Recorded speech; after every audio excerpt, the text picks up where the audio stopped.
Sore hari ini saya ajak kita membuka beberapa bagian firman Tuhan dari Yohanes. Brothers and sisters, I invite us all to open our Bibles to John.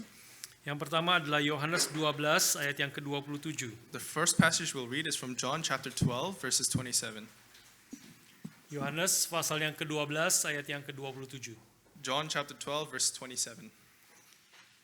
Saudara perhatikan kata yang akan beberapa kali diulang seperti lagu yang tadi kita sudah nyanyikan. Please pay attention to a few verses that were sung in our previous song, Dan juga di dalam litani kita pada hari ini, and also in the liturgies today, yaitu kata saat atau waktu. and that is the hour, the word the hour. Ayat Yohanes 12 ayat 27 mengatakan demikian. John chapter 12, verse 27 says, Sekarang jiwaku terharu, dan apakah yang akan kukatakan? Bapa, selamatkan aku dari saat ini? Tidak, sebab untuk itulah aku datang ke dalam saat ini. Now my soul is troubled, and what shall I say? Father, save me from this hour. No, it is for this very reason I came to this hour. Berapa kali diulang kata saat atau the hour. It's been repeated a few times, the hour. Dan yang kedua adalah Yohanes 13 ayat yang pertama. Our next passage is from John chapter 13, verse 1. Sementara itu sebelum hari raya Paskah mulai, Yesus telah tahu bahwa saatnya sudah tiba untuk beralih dari dunia ini kepada Bapa. Sama seperti ia senantiasa mengasihi murid-muridnya, demikian sekarang ia mengasihi mereka sampai kepada kesudahannya. Now, before the feast of the Passover, when Jesus knew that his hour had come to depart of this world to the Father, having loved his own who were in the world, he loved them to the end. Yesus mengetahui pasal 13 itu bahwa saatnya sekarang sudah tiba. Jesus is talking about that his time is coming, has come. Sekarang kita membuka Yohanes pasal yang kedua. Now let us open my Bibles to John chapter 2. Saya akan bacakan bagi saudara ayat yang pertama hingga ayat yang ke-11. I'll read to you from verse 1 to verse 11. Yohanes pasal yang kedua ayat pertama sampai 11 saya hanya akan membaca sekali di dalam bahasa Indonesia. Saudara yang berbahasa Inggris silakan mengikuti di dalam Alkitab saudara. It will be read in Indonesian, so feel free to follow along in your own languages. Yohanes 2 ayat yang pertama. Pada hari ketiga ada perkawinan di Kana yang di Galilea, dan ibu Yesus ada di situ. Yesus dan murid-muridnya diundang juga ke perkawinan itu. Ketika mereka kekurangan anggur, ibu Yesus berkata kepadanya, "Mereka kehabisan anggur." Kata Yesus kepadanya, "Mau apakah engkau daripadaku, ibu? Saatku belum tiba." Tetapi ibu Yesus berkata kepada pelayan-pelayan, "Apa yang dikatakan kepadamu, buatlah itu." Di situ ada 6 tempayan yang disediakan untuk pembasuhan menurut adat orang Yahudi. Masing-masing isinya 2-3 buyung. Yesus berkata kepada mereka, kepada pelayan-pelayan itu, "Isilah tempayan-tempayan itu penuh dengan air." Dan mereka pun mengisinya sampai penuh. Lalu kata Yesus kepada mereka, "Sekarang cedoklah dan bawalah kepada pemimpin pesta." Lalu mereka pun membawanya. Setelah pemimpin pesta itu mengecap air yang telah berubah menjadi anggur itu, dan ia tidak tahu dari mana datangnya, tetapi pelayan-pelayan yang mencedok air itu mengetahuinya, ia memanggil mempelai laki-laki dan berkata kepadanya, "Setiap orang menghidangkan anggur yang baik dahulu, dan sesudah orang puas minum, barulah yang kurang baik.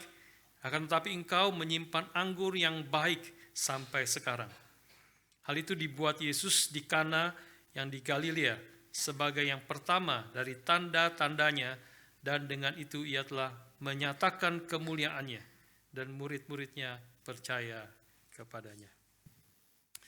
Saudara sekalian, mungkin saudara bertanya-tanya mengapa saya mengambil teks perkawinan di Kana untuk khotbah tentang Jumat Agung. Brothers and sisters, you may be wondering, why am I talking about a wedding party for Good Friday service? Tapi kalau saudara mengikuti dari bacaan yang tadi kita bacakan dan kemudian dari Yohanes 12 dan Yohanes 13, maka saudara melihat ada kata clue yang saya tadi sudah katakan, yaitu kata kuncinya adalah kata saat atau waktu. But if you've been following along with the passages we read, especially from John 12 to John 13, there's a key word that we want to take in, which is the hour, this hour. Maka saudara sekalian, sebelum kita masuk mengerti apa yang diajarkan di dalam Yohanes 2 ini, maka kita sedikit melihat konteks daripada pernikahan pada waktu itu. Before we delve into John chapter 2, let us understand the context of the time of the passage. Saudara sekalian, di dalam budaya pada waktu itu adalah, kita tahu budaya zaman itu lebih mementingkan akan community daripada individu-individu. We know that the culture back then placed more importance on the community rather than the individual. Maka pesta pernikahan pada waktu itu bukan hanya urusan dua orang atau bahkan bukan hanya urusan dua keluarga. Therefore, a wedding party was not only involving two people or two families, Tetapi sebenarnya mengikuti akan semua akan community sekitarnya dan juga akan bahkan mungkin satu desa atau satu kota kecil itu semua ikut di dalam pesta pernikahan ini. but it is for the whole community, which could include the whole town or even the whole city. Maka saudara sekalian, ketika cerita ini dimulai dengan perkataan ibu Yesus datang kepada Yesus dan berkata, mereka kehabisan anggur. But when the starting passage said, when Mother Mary went to Jesus and they have no more wine, Ini adalah satu malapetaka yang besar bagi keluarga ini. this is a disastrous situation for the family. Ini bukan hanya persoalan dua keluarga atau dua orang di situ yang kehabisan anggur, It is not only disastrous for the two people, to the two families, tapi ini akan mempengaruhi, akan mungkin bertahun-tahun kalau kepada seluruh akan community satu kota itu. but they could also be the laughingstock of the whole community. Mereka akan malu sekali, mereka akan menjadi tertawaan karena sesuatu yang paling penting di dalam pernikahan yaitu anggur itu kehabisan.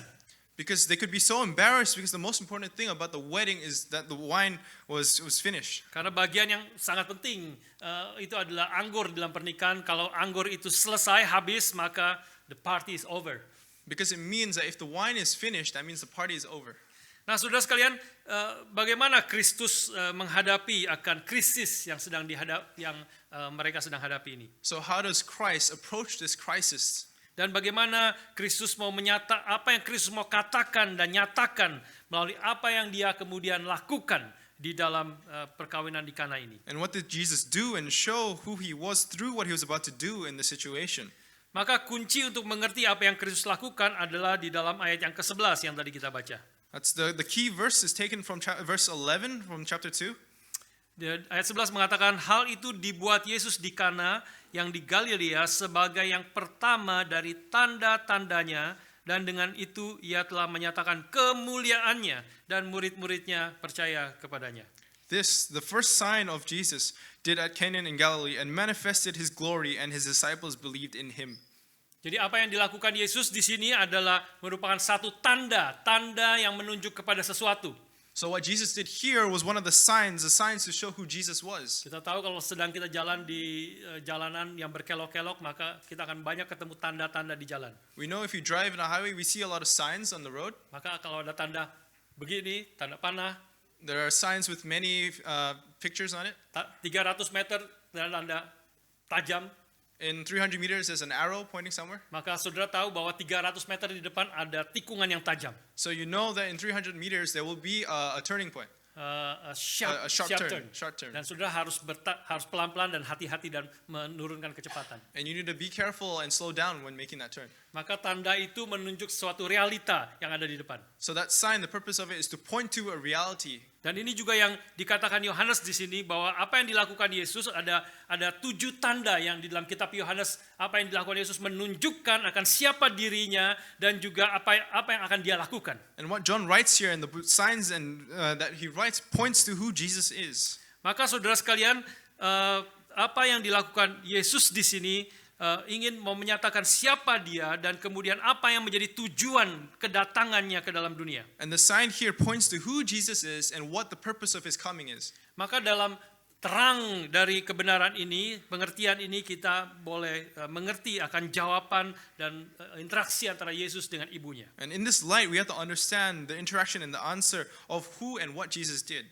Ketika ibunya berkata mereka kehabisan anggur, That's when Mother Mary said they ran out of wine. ayat yang keempat, Yesus berkata, mau apakah engkau daripadaku, ibu, saatku belum tiba. Jesus replies in verse 4. He said, "Woman, what does this have to do with me? My hour has not yet come." Nah, kita perlu mengerti terlebih dahulu kenapa Yesus menyebut Maria sebagai, terjemahannya adalah woman, ya, di dalam bahasa Inggris. Now we have to understand why Jesus referred to his mother as woman. Tetapi memang terjemahan dari bahasa Yunani, kemudian ke bahasa Inggris dan kemudian bahasa Indonesia ada pengertian yang tidak tepat di dalam bahasa Inggris. But in the original translation, in the English translation, and even in the Indonesian translation, there is a misinterpretation of what the word woman means. Indonesia ada kebingungan sendiri karena dia di dalam ayat yang keempat dia memakai ibu, memanggil Maria sebagai ibu, padahal secara literal memang itu adalah perempuan. In the context of verse 4, when Jesus referred to Mother Mary as woman, it is literally meaning woman. Ya, mother sampai jadi Mother, woman, ya. woman. Dan tetapi Indonesia juga bingung karena ayat yang kelima mengatakan, tetapi ibu Yesus berkata kepada pelayan-pelayan itu. Nah, kata ibu Yesus di situ adalah the mother of Jesus.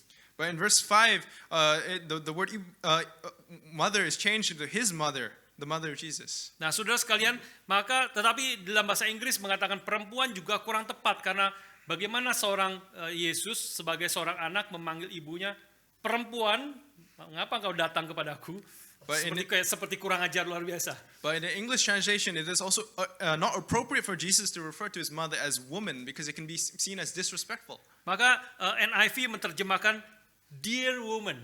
So the NIV translates into dear woman. Meskipun memang secara literalnya adalah woman, tetapi woman itu waktu diterjemahkan ke dalam bahasa Inggris menjadi salah, menjadi tidak tepat sebenarnya. Even though the translation is woman, if we understand it, the English context, it misses the translation. Karena itu bahasa Indonesia sebenarnya tepat. But the Indonesian translation is more accurate. Karena bahasa Indonesia kata ibu itu bisa berarti Mrs., bisa juga berarti mother. Because Indonesian can understand woman as Mrs. or mother or ma'am. Ya, maka saudara-saudara memanggil Ibu Lucy, That's saudara bukan berarti Mother Lucy. So when you refer to Ibu Lucy, you don't refer to as your mother, but as ma'am. Nah, di dalam pengertian itulah, maka Tuhan Yesus sebenarnya mengatakan, mau apakah engkau padaku ibu? So we can understand that in this context, what woman, what does this have to do with me? Bukan ada tidak respect dan sebagainya, tetapi memang dia tidak menyebut Maria sebagai mother-nya. It's not that Jesus is showing disrespect, but he's distinct from his mother. Nah, saudara sekalian, Tuhan Yesus mau menekankan di sini meskipun dia tetap menghargai Maria, tetapi dia juga mau mengatakan bahwa aku datang untuk melakukan kehendak Bapakku, bukan kehendak engkau. By doing this, Jesus is revealing that he is not submissive to Mary's will, but rather his Father's will. Nah, hal yang kedua yang kita perlu, yang lebih penting di sini adalah kata saat. Tuhan Yesus kemudian katakan, saatku belum tiba. Another thing that we should pay attention to is his phrase, my hour has not yet come. Nah, maka saudara tadi dari litani yang kita baca dan kemudian dari Yohanes 12 dan Yohanes 13, maka kita mengetahui kata saat itu adalah menunjuk kepada saat kematiannya. We know that in the previous verses that we read, when Jesus says my hour, it points to the suffering that is to come on the cross. Saat dia mulai mengalami penderitaan, dianiaya, dikhianati, dianiaya, dan kemudian akhirnya dipaku di atas kayu salib. Untuk itulah dia datang untuk saat ini. The point for his hour is to be crucified on the cross and nailed on the cross. Maka saudara sekalian muncul pertanyaan bagi kita, mengapa Yesus mengkaitkan permintaan yang sederhana dari ibunya itu dengan saat kematiannya? A question might arise from us is, why did Jesus relate such a simple request with his time of death? What was he thinking? Apa yang ada di dalam pikirannya, apa yang di dalam benaknya ketika dia mengatakan bahwa saatku belum tiba, mau apakah engkau dengan aku ibu?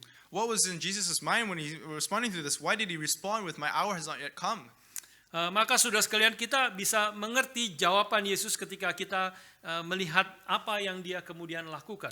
We can understand Jesus' response with what he did after the request. Kita kemudian dia menyuruh akan pelayan-pelayan itu mengisi tempayan-tempayan untuk pembasuhan sampai penuh.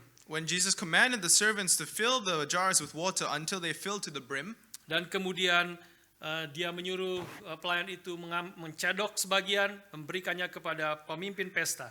and when the servants served the wine to the party members, Dan the chief of the wedding host, the wedding chief. Chief. Ya.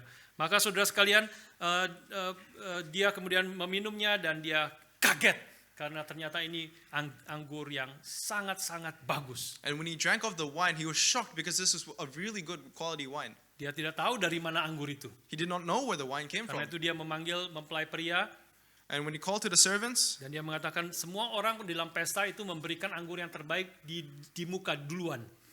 and all the wine that was served was served later. Was it Dia mengatakan bahwa biasanya di dalam pernikahan itu orang-orang memberikan anggur yang terbaik dahulu. everyone usually serves the good wine first. Dan setelah orang puas baru minum, barulah anggur yang kurang baik dikeluarkan. And when people are drunk, they can give out the poor wine. Ya, kenapa memberikan kemudian yang kurang baik? Karena orang sudah minum yang baik dan mereka sudah mulai mabuk, dan ketika dikasih yang kurang baik, mereka tidak tahu ini anggur yang jelek. It's because once they're given the good wine first, they'll become drunk, and when they're given the not so good wine, they won't know the difference because they're already drunk. Tetapi engkau menyimpan anggur yang terbaik sampai saat ini.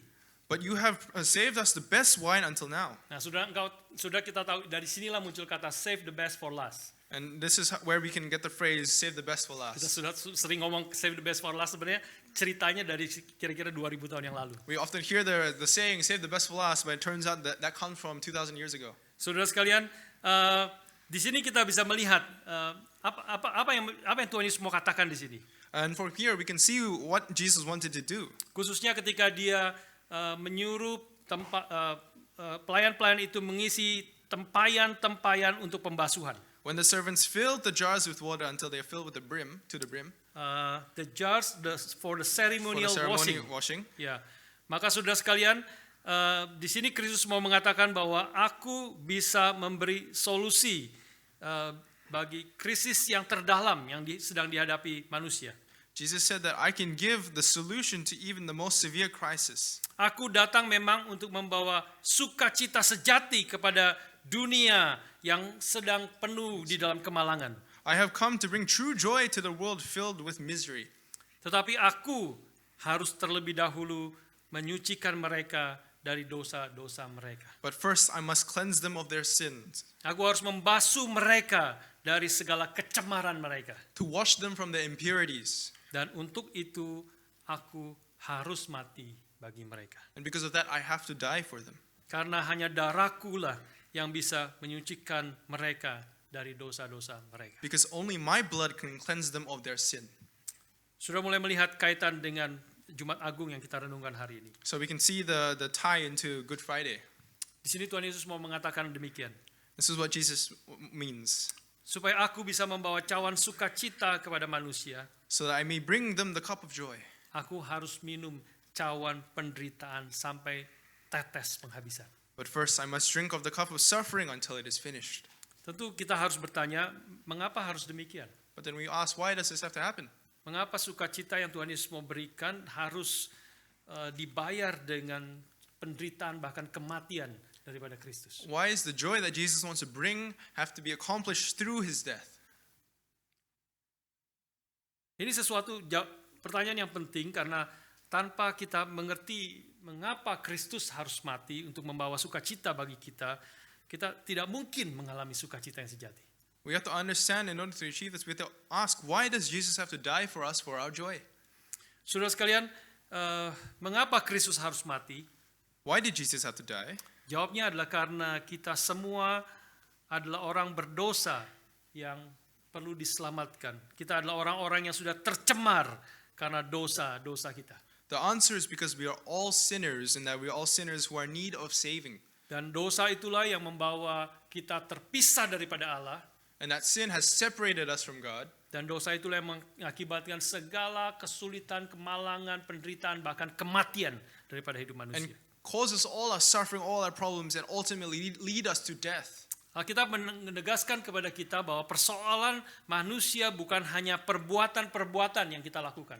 The Bible tells us that the problem of man is not solely based on the things that we do, Tetapi lebih lagi adalah diri manusia yang sudah berdosa dan tercemar dan rusak karena dosa-dosa kita. but it is because the fact that we ourselves are sinners, tainted and broken. Kita bisa melihat itu dari bahkan dari anak-anak yang paling kecil. We can see that from even young children. Saya pernah ceritakan ini kepada saudara I've shared the story before.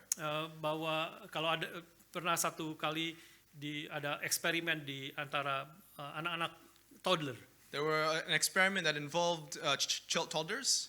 Dan mereka kira-kira mungkin ada 10-12 anak-anak di satu ruangan. I think there were 10 or a dozen children in one play area. Dan mereka sedang main-main, semuanya ada main-mainan masing-masing. And when they were playing individually and together, Ada yang baca buku, ada yang dan sebagainya, mereka masing-masing bermain sendiri-sendiri. some were reading a book, some were playing other things. They were all doing their own things. Tetapi kemudian eksperimen ini melakukan guru yang ada 2 orang guru yang menjaga mereka. But the experiment wanted to involve the 2 teachers that were taking care of the children. Dan guru ini kemudian tiba-tiba diam-diam keluar dari ruangan itu. And the teacher went out of the play area, The room. the room. Dan kemudian ada 1 orang yang masuk kembali, taruh 1 sepeda anak-anak mainan yang bagus di tengah-tengah ruangan itu. And someone entered the room with a really nice bike for the children. Dan kemudian orang itu keluar lagi. And when he placed the bike in the room, he left the room. Dan kemudian CCTV melihat apa yang akan dilakukan anak-anak. And the CCTV observed what the children would do in response to the bicycle. Sudah bisa bayangkan apa yang akan anak-anak lakukan? Can you imagine what the children did? Maka yang mereka tadinya sedang main-main, sedang asik dengan mainan mereka. From playing in their own world, in their own things, Maka kemudian mereka lihat, wih, ada sepeda yang bagus. then they saw, oh, a bike, a really nice bike. Maka dia mulai mendekati sepeda itu. And then they would approach the bike Dia mulai mau naik sepeda itu. and ride the bike. Terus teman yang satu lagi juga lihat, sepedanya yang bagus. And another friend would see, oh, that's a nice bike. Dan dia mulai datengin juga. And he would also approach the Dan bike. ada yang anak ketiga, anak keempat, anak kelima datang. And 3, 4, 5 children would start coming to the bike. Dan mereka mulai rebut-rebutan. And then they would fight for the bike Mulai tarik baik itu. and taking the bike for Dan mulai themselves dorong. and pushing each other. Dan satu anak yang lain jatuh, mulai menangis dan berantem dan kacau lah tempat itu. And all the kids would fall and cry and fight. Sudah pernah berpikir kenapa kita bisa bayangkan itulah selalu yang terjadi kalau ada 12 anak toddler dan ada sepeda dan tidak ada orang tua yang mengatur. Pasti itu yang terjadi. We know for a fact that will happen with a group of toddlers when you give them a bike. Kenapa mereka tidak pernah waktu dapat terus temannya mau, kamu dulu deh main. Why don't they share when they get the bike and let another person go first? Kenapa mereka tidak pernah berpikir begitu? Why don't they think like that? Untuk sharing itu kita tahu dari kecil anak-anak untuk sharing itu harus diajarkan. Mereka harus share. Because we know from children young, we need to teach them how to share. Karena kita tahu dari kecil manusia ada unsur self-centered, apa yang dia mau, apa yang dia inginkan, itu semuanya bersifat untuk dirinya sendiri. Because we know young children from the moment they are born, they are self-centered and want things that they desire. Bahkan anak-anak pun sudah tercemar dengan dosa. Even children have been tainted by sin. Dan kalau kita sudah hidup cukup lama di dalam dunia ini, kalau kita jujur terhadap diri kita, And if we have lived long enough and are true to ourselves, kita akan menyadari bahwa ada hal-hal di dalam hati kita yang paling dalam yang kadang-kadang mengagetkan kita sendiri. we will realize there are things in our hearts that will shock us. Ada hal-hal yang kalau kita sadari dalam hati kita yang mengagetkan kita bahwa kita akan mengatakan, saya tidak menyangka saya bisa punya pikiran atau bahkan melakukan sesuatu seperti itu. There are things in our heart that will shock us and make us realize that I could never have thought of this. I'm shocked that I could have thought of this. Sudah mengetahui seorang yang bernama Adolf Eichmann. If you know of a person named Adolf Eichmann, Dia adalah salah seorang perancang Holocaust yang lari ke Amerika Selatan setelah Nazi kalah dalam Perang Dunia Kedua. he was one of the people involved in the Holocaust who fled to America after the Nazis were defeated, Ya, in the South American. South American. Ya.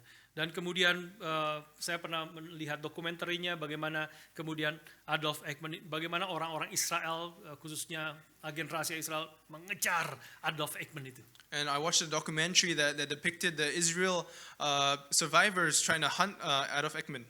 Bukan survivor, Survivors, generation intelijen of daripada Israel. Israel. Ya. Ya, dan Allies. kemudian mereka mencari tahu karena banyak orang-orang di dalam Nazi termasuk Hitler sudah mati bunuh diri. And a lot of the Nazis and even Hitler himself has already passed. Tetapi Adolf Eichmann ini mereka tahu dia lari ke Amerika Selatan. But they knew that Adolf Eichmann was still alive and ran to South America. Dan mereka mau mengejar, ingin menangkap, ingin mengadili akan Adolf Eichmann ini. And wanted to capture Adolf Eichmann. Setelah proses yang sangat panjang, akhirnya Adolf Eichmann berhasil ditangkap. After a long process, eventually Adolf Eichmann was captured. Dan kemudian dibawa ke Israel, diadili dan kemudian dihukum mati. And he was taken to Israel to be sentenced to death. Nah, tetapi sesuatu yang mengagetkan terjadi selama persidangan. But what was shocking out of this, Something happened something shocking happened in the trial. in the trial. Bahwa seorang yang bernama Yehiel Denur, Someone by the name of Yehiel Denur, dia adalah key witness, adalah saksi kunci daripada pengadilan Adolf Eichmann ini. he was a key witness to the case of Adolf Eichmann, Dia dipanggil untuk memberikan kesaksian, and he was called to give a statement. dan ketika dia duduk dan melihat Adolf Eichmann duduk di tempat terdakwa, And when he sat and saw Adolf Eichmann as the accused, secara tiba-tiba dia jatuh dan menangis meraung-raung, tidak bisa menahan diri. he suddenly broke down and broke into tears. Dan pengadilan menjadi kacau, dramatis, hakim mengetuk palu, tenang, dan sebagainya. Terjadi satu yang sangat dramatis di pengadilan itu. And it was very dramatic until the judge himself had to smack the hammer in order to calm down the court. Saudara sekalian, beberapa waktu kemudian maka Yehiel Denur ini diinterview di dalam 60 Minutes. After some time has passed, Yehiel Denur was interviewed by 60 Minutes. Sudah tahu ada acara 60 Minutes di TV ya. I'm sure you're familiar with 60 Minutes on TV. Dan kemudian interviewernya menanyakan kepada Yehiel, And apa yang terjadi saat itu? And the interviewer asked Yehiel, what happened? Apakah kamu dikuasai oleh ketakutan yang besar melihat Adolf Eichmann itu? Or were you triggered or scared of seeing Adolf Eichmann? Apakah waktu engkau melihat dia, engkau terbayang tentang kekejaman, kejahatan, dan orang-orang yang sekelilingmu yang mati, dibunuh di dalam Holocaust itu? Was it because when you saw him, you were given flashbacks of all the terrible things that happened in the Holocaust? Yehiel mengatakan bukan itu. And Yehiel responded, no, it's not because of that. Apa yang dia katakan sangat sesuatu yang sangat penting. What Yehiel said was quite shocking. Yehiel mengatakan, ketika saya melihat Eichmann, Yehiel said, when I saw Eichmann, saya menyadari bahwa dia bukanlah seperti monster atau setan yang menakutkan. I realized he wasn't a monster or Satan. Ketika saya melihat Eichmann, saya menyadari bahwa dia adalah orang biasa seperti saya. When I saw Eichmann, I realized he was just a normal person like me. Saya menjadi takut kepada diri saya sendiri. And I became terrified of myself. Kalau Eichmann bisa melakukan sesuatu yang sangat mengerikan, maka saya pun mungkin bisa melakukan hal yang mengerikan juga. Because if Eichmann was capable of doing such heinous things, that means I too am capable of such things. Saudara sekalian, jawaban Yehiel ini sangat-sangat insightful. Yehiel's response is quite insightful. Dia menyadari bahwa Eichmann yang begitu kejam, begitu jahat itu adalah sebenarnya orang biasa seperti dia. You could realize that Eichmann, who's seemingly evil, is just a normal person like him. Orang yang berusaha di dalam karirnya untuk supaya dia naik karirnya. Someone who just wanted to increase in his ranks in his career. Tetapi dia bisa melakukan kejahatan yang seperti demikian. But by doing that, he did such evil things. Mendengar jawaban Yehiel ini, mungkin ada beberapa orang yang berkata, After hearing Yehiel's answer to this, people may say, saya tidak mungkin melakukan apa yang Eichmann lakukan. I would never do the things Eichmann did. Orang-orang Nazi itu bukanlah manusia dan saya sama sekali tidak seperti mereka. The Nazis are not human and I am nothing like them. Saudara sekalian, sudah tahu apa yang menjadi problem dari perkataan ini? Brothers and sisters, do you know the problem of saying this? Problemnya adalah orang-orang Nazi persis mempunyai pemikiran yang demikian. The problem is the Nazis themselves had the same train of thought. Orang-orang Nazi berpikir bahwa mereka adalah ras unggulan dan ada orang-orang yang bukan seperti manusia yang harus dan bisa boleh dibinasakan. The Nazis thought that they were the supreme race and any other race was excused to destroy them and to Kalau kill kita them. mengikuti pemikiran tadi, saya tidak seperti Nazi itu. Mereka bukanlah manusia. Saya tidak mungkin melakukan hal yang jahat seperti itu. Kita mengikuti pemikiran sama seperti Nazi. If we follow the same train of thought, if we think that they are not human, we are not like them, we are following the exact train of thought as the Nazis themselves. Dan konsekuensinya, kalau kita mengikuti konsekuensinya apa yang dilakukan mereka, betul lah. dia akan menganggap orang-orang lain itu bisa dibinasakan karena mereka bukanlah manusia. And the consequence of that thought is that we can treat others who are of different race or a different kind the same way the Nazis did. Saudara sekalian, maka lebih jujur sebenarnya adalah apa yang dikatakan Yehiel Denur tadi. So Yehiel Denur had a more honest and truer to reality response. Meski tentu kebanyakan kita mungkin tidak ada di antara kita yang akan mengekspresikan dosa dalam hati kita seperti Nazi. Even though amongst us there are not people who are going to express the sins of their hearts like the Nazis did. Tetapi tetap ada dosa dan self-centered, self-righteous yang sama di dalam hati manusia. But there is a sin of self-righteousness and self-centeredness in our hearts as well. Dan ini sering membuat orang-orang di sekeliling kita itu menderita, merana karena hidup kita yang dipenuhi dengan dosa. And this sin often makes the people around us also suffer. Tapi yang terutama yang kita perlu mengerti adalah demikian. But most importantly, let us understand this. Bahwa dosa itu telah membuat kita tidak memuliakan Allah dan tidak mengasihi Allah yang telah mencipta kita dan yang telah menopang hidup kita. That sin has caused us not to glorify and love God who created us and sustains our lives. Jonathan Edwards mengatakan bahwa besarnya kesalahan itu diukur kepada siapa kita telah bersalah. Jonathan Edwards says that who we are is what? Sorry. The measure of our mistake is measured by to whom we apa? Make a mistake. We are To whom guilty we of. guilty. Yeah. Oke. Jadi besarnya kesalahan kita itu diukur dari kepada siapa kita bersalah. So our sin is measured by who we are wrong, who we did wrong to. Ya. Kalau kita bersalah kepada teman, maka itu tidak sebesar kita bersalah kepada guru kita.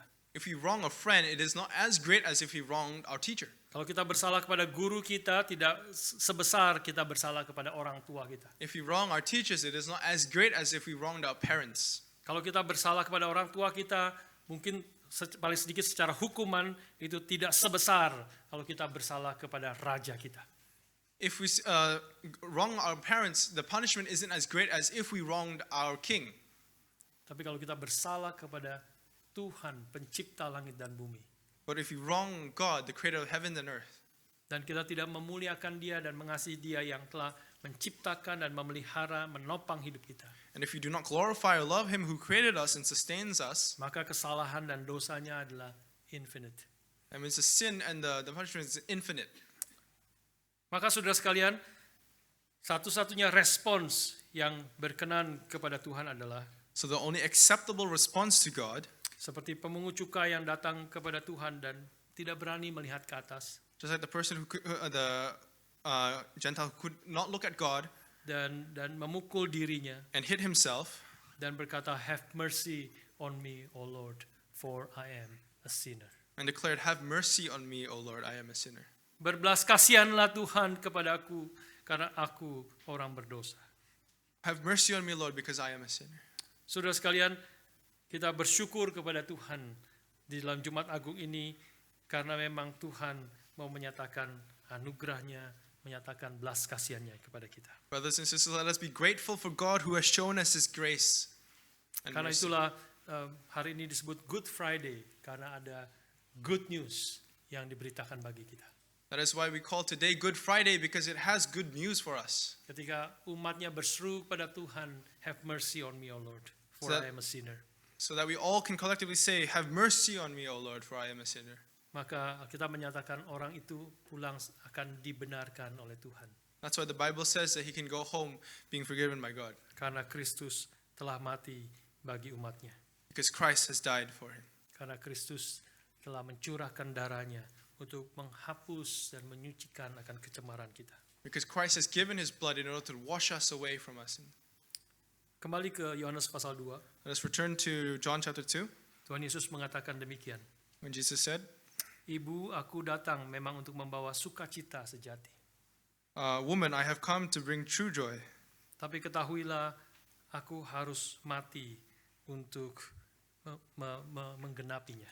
But first I must die for their sake." Dan yang menarik saudara sekalian di sini, Kristus menyatakan ini di dalam pesta pernikahan. What's interesting here is Jesus is saying this in a wedding party. Karena ini sesuatu juga yang signifikan. It's also something that's quite significant. Karena di dalam perjanjian lama, Allah pencipta langit dan bumi itu juga digambarkan sebagai suami dari umatnya. Because in the Old Testament, God, the creator of heaven and earth, is also depicted as the husband of his people. Dan di dalam perjanjian baru, di dalam hidup Yesus, ketika murid-murid Kristus itu dikritik karena mereka tidak berpuasa, And in the New Testament, Jesus' disciples were criticized because they were not fasting. Tuhan Yesus mengatakan demikian. And Jesus said to them, Mengapa sahabat mempelai pria harus berpuasa sementara mempelai pria ada bersama-sama dengan mereka? why should the friends of the bridegroom fast while the bridegroom is with them? Maka Tuhan Yesus menyatakan dialah mempelai pria itu. And Jesus places himself as the bridegroom. Tidak ada orang siapapun yang boleh mengatakan sebagai mempelai pria atau suami daripada umatnya. There's no one else who can fast with the bridegroom and his people. Hanya Tuhan yang di dalam perjanjian lama menegaskan dia adalah suami daripada umatnya. Only God himself can declare himself as the husband of his people. Dan sekarang Kristus menyatakan dia juga adalah suami, mempelai pria daripada umatnya. And Christ himself is declaring the same thing, saying that he is the husband of his people. Dan kalau kita maju ke depan ke dalam kitab Wahyu, And if we go into Revelations, ketika langit dan bumi baru akan tiba, when the new heavens and new earth arrive, maka kitab Wahyu menegaskan umat Allah akan disambut seperti mempelai wanita di dalam pesta pernikahan anak domba Allah. Revelation says that God's people will be welcomed like the bride at a wedding and feast on the Lamb of God. Di mana umat Tuhan akan dipersatukan dengan Kristus secara total dan selamanya. Where God's people will be united with Christ forever. Pesta yang tidak bisa dibandingkan dengan pesta yang paling mewah di dalam dunia ini. A feast and a party that's incomparable to any feast or party here on earth. Kita akan bersatu dalam sukacita dan persatuan yang total dan selamanya di dalam Kristus. We will be united in joy for total and forever. Kristus di sini mau mengatakan kepada ibunya, That's what Jesus says to his mother. Ibu, agar umatku bisa menjadi mempelai wanitaku, Woman, so that my people can be my bride, aku harus mati bagi mereka. I must die for them. Agar umatku bisa minum anggur sukacita yang penuh berkat, So that my people can drink the wine of blessed joy, aku harus minum anggur kematian karena keadilan Allah. I must first drink the wine of death because of God's justice. Aku harus minum cawan murka Allah. I must drink the cup of God's wrath. Banyak orang yang tidak suka doktrin seperti ini. Not many people like this doctrine Tentang neraka, murka Allah, kematian karena dosa. about God's wrath and God's punishment and because of sin. Ada orang-orang yang mengatakan, saya tidak suka gereja, tidak suka mengajar yang demikian, tetapi aku mengagumi Yesus. There are people who say, I don't like the church, I don't like the teachings, but I admire Jesus. Kalau saja orang mengikuti teladan Yesus, If only people followed Christ's example, mengikuti bagaimana dia mengasihi dan peduli kepada orang miskin dan terbuang, followed how he loved and cared for the poor and the outcasts, maka dunia akan menjadi tempat yang lebih baik. then the world will be a better place. Ada satu problem dari pandangan itu. But there's a problem with this. Kematian Kristus adalah berita utama dari Injil. Christ's death is the ultimate blessing of the gospel. Dan jika Kristus berpikir tentang kematiannya di dalam pesta, And if Christ thought about his death at a party, ini tengah-tengah pesta semua orang bersukacita, semua orang tertawa, semua orang makan dan minum, tetapi Kristus berpikir tentang kematiannya In the midst di tengah-tengah pesta itu. in the midst of a party where everyone's rejoicing and having a good time, Christ in the party is thinking about his death on the cross. Maka berarti dia hampir selalu berpikir tentang kematiannya. That means he almost always was thinking about the cross. Kristus datang bukan pertama-tama untuk memberi teladan yang baik bagi kita. Christ did not ultimately come to give us an example. Puji Tuhan, dia tidak datang untuk memberi teladan yang baik bagi kita. Praise God that he did not come to give us a good example. Kalau dia datang untuk memberikan teladan yang baik bagi kita, Because if that was the case, maka habislah kita. we would be done for. Maka tidak ada pengharapan bagi kita. We would have no hope. Karena Kristus terlalu sempurna. Because Christ is too perfect. Dia terlalu baik. He's too good. Dia terlalu penuh kasih.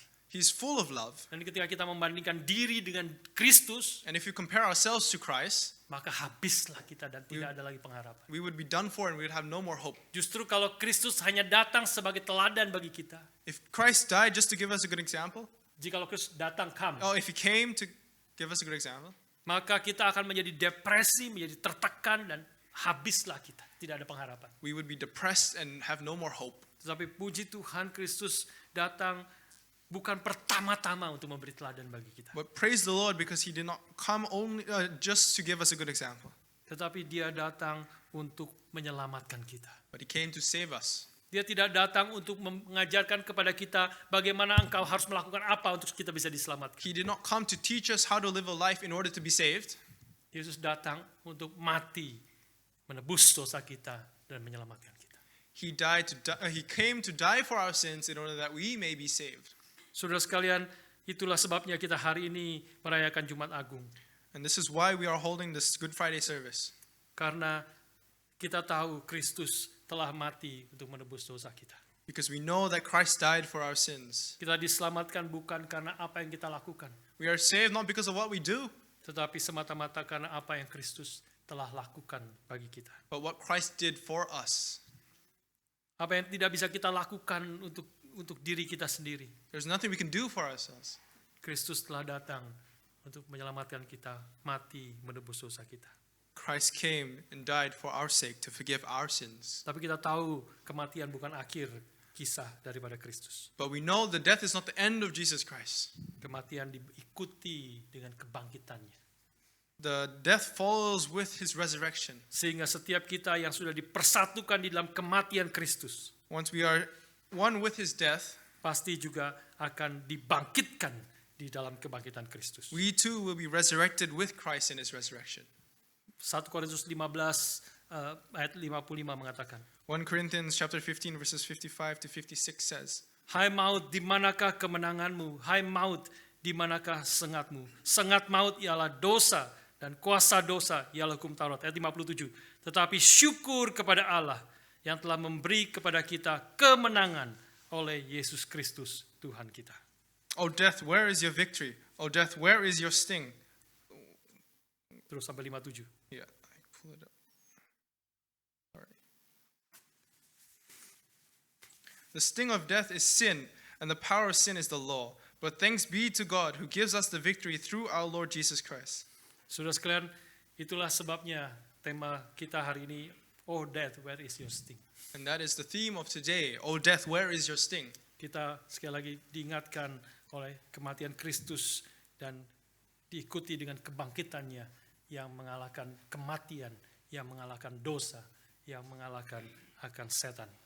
We are once again reminded of Christ's sacrifice on the cross, his death for our sins, and following his resurrection and his defeat over death and Satan. Dia adalah satu-satunya jawaban bagi kita untuk boleh hidup di dalam sukacita yang sejati yang disediakan oleh Tuhan bagi setiap orang yang mengikuti kehendaknya dan hidup yang percaya di dalam Kristus. He is the only answer for us to live joyfully in our time of suffering, to live and rejoice in God the Father. Saya akan tutup dengan dua aplikasi bagi hidup kita hari ini. I will close with two applications for us. Pertama adalah saya ajak kita bertanya kalau kita bertanya mengapa Yesus rela mati bagi kita. The first one is we should ask, why was Christ so willing to die for us? Maka jawaban yang paling dasar adalah karena Dia mengasihi kita. The most basic answer is because he loves us. Karena Allah Bapa mengasihi kita, karena Yesus Kristus mengasihi kita, Dia rela datang mati untuk menebus dosa kita. Because God the Father loves us, because Jesus loves us, he was willing to come and die on the cross for us. Itulah salah satu sebab Kristus menyatakan siapa Dia dan apa yang menjadi tujuannya datang ke dalam dunia melalui pesta pernikahan. That is one of the reasons why Jesus stated who he was and what his purpose was in coming to this world through the wedding feast. Tahukah saudara bagaimana mempelai pria itu memandang mempelai wanita ketika dia masuk ke dalam gereja sebelum diberkati? Do you know why the bride would close his eyes before seeing the groom? The groom would close his eyes before seeing the bride. How the groom look at How the the bride? groom look at the bride? Ya, ketika bride itu masuk ke dalam gereja. Ya, saudara sekalian, ini dia soalnya ada contekan saya, dia lompat-lompat. Yeah. Ya, saudara sekalian, saya ambil contoh dari pernikahan Billy kemarin. I'll take an example from Billy's wedding. Satu yang menarik, ini saya sudah katakan di persekutuan di IRF Monash, I've talked about this in the IRF Monash Fellowship, tapi tidak banyak saudara yang mendengar saat itu. but not many of you heard it. Saya rasa ini contoh yang baik, saudara ya. So I'll use this example again. Pada waktu Billy dan Judith itu mau diberkati pernikahannya di Jakarta tanggal 2 kemarin, When Billy and Judith was going to get married in Jakarta, lalu mereka sudah siap-siap, Billy sudah kasih tahu ke saya bahwa dia tidak mau lihat Judith dulu sampai saat Judith itu masuk di dalam aisle gereja itu ya, apa namanya ya, aisle gereja ya. when we were preparing for the wedding, Billy said to me that he did not want to see Judith until she came to the aisle in the church. Tetapi kemudian ada satu problem, saudara, But there was one problem. yaitu sebelum diberkati pernikahannya, So before the blessing of the wedding, Pak Tong mau mendoakan mereka. Reverend Tong wanted to pray for them. Jadi Pak Tong tiba-tiba masuk ke ruangan Judith yang sedang menunggu di situ, So Reverend Tong went into the room where Judith was, dan kemudian Pak Tong mau mendoakan Judith dan Billy. and Reverend Tong wanted to pray for Judith and Billy. Maka Billy-nya dipanggil. That's why Billy was called. Tapi Billy nggak boleh lihat, dia nggak mau lihat. But Billy didn't want to Ini see. belum pemberkatan nikah. The wedding has not yet come. Maka dia datang dibawa dan matanya merem. So when he came, he closed his eyes. Pak Tong lihat dia, saya kemudian kasih tahu Pak Tong. And I told Reverend Tong, Pak Tong ini mempelai prianya tidak mau lihat dulu, nanti waktu masuk situ dia mau lihat pertama kali di situ. the groom did not yet want to see his bride. He only wants to see her first when she comes into the aisle. Terus Pak Tong lihat Billy merem matanya, And when dituntun, Reverend Tong saw Billy walking with his eyes closed, dia ketawa-ketawa saja. he was laughing. Dia cuma bilang, ini model baru, pernikahan model baru. This is a new type of wedding, a new Billy cuma style. bilang, maaf Pak Tong nggak bisa buka mata. And Billy apologized to Reverend Tong. Dan selama kemudian didoakan, dipegang oleh Pak Tong, Billy dan Judith didoakan, Billy terus tutup matanya. And when Reverend Tong concluded his prayer to Billy and Judith, Billy still closed his eyes. Kenapa Billy dan sebenarnya mungkin banyak mempelai pria yang ingin melihat atau sebenarnya apa yang dilihat ketika mempelai pria itu melihat mempelai wanita memasuki aisle daripada gereja? Why is it that Billy and many other grooms only want to see their bride in the moment of the wedding ceremony? Karena disitulah dia ingin melihat mempelai wanita di dalam keadaan yang paling cantik, Because they want to see the bride at the most beautiful state, di dalam gaun yang paling indah, in the most beautiful dress, dengan wajah yang penuh dengan cahaya. with a face that is radiant. Dan mempelai pria ketika melihat mempelai wanita itu, maka hatinya penuh dengan sukacita, senang. So when the groom sees his bride for the first time, his heart is filled with joy. Dia akan memberikan seluruh dunia bagi mempelai wanita ini, bagi istrinya. He'll give the whole world for his wife. Saudara sekalian, ini adalah powerful human experience.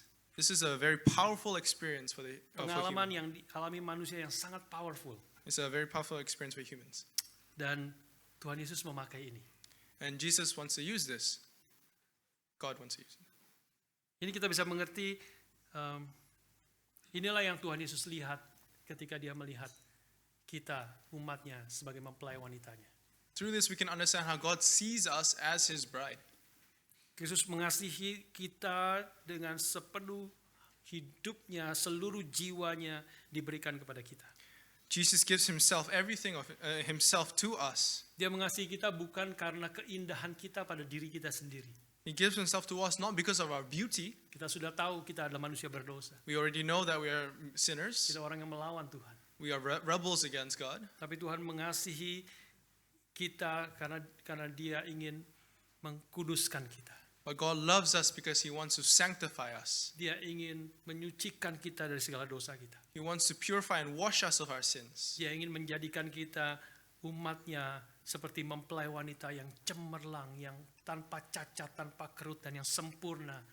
Dan dia ingin mengasihi kita dengan cara demikian. He wants to make us a bride that is radiant and without blemish.